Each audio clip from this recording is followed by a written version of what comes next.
जश्न भी क्या खूब रंग लाया है। एक ठकुराइन और एक तवायफ, दोनों को साथ साथ लाया है। वाह!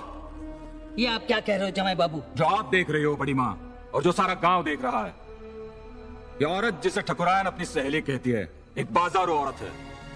क्यों सासू माँ?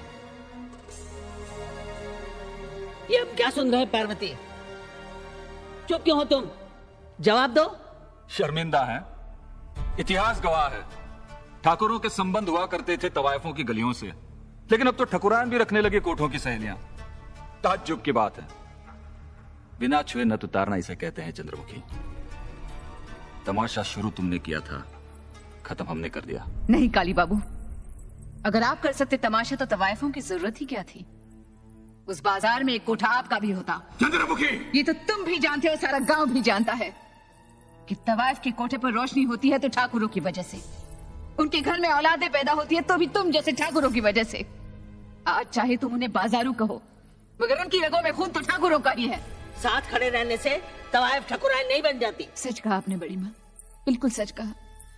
पर उसी तवायफ को सिर्फ एक औरत समझकर एक भली ठकुराइन ने दो प्यार के शब्द कह दिए तो क्या बुरा किया? क्यों शर्मिंदा हो इस बात पर?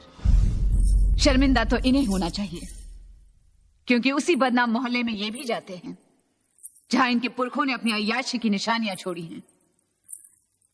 कभी सोचा है काली बाबू कि उन्हीं कोठों पर किसी तवायफ से तुम्हारी बहन पैदा हुई है? बहन ही क्यों, तुम तो अपनी बेटी के कोठे पर तवायफ के आंगन की मिट्टी मिलाकर ही दुर्गा की मूर्ति उभरती है, और ये मिट्टी इतनी कमजोर है। तमाशा अब खत्म हुआ।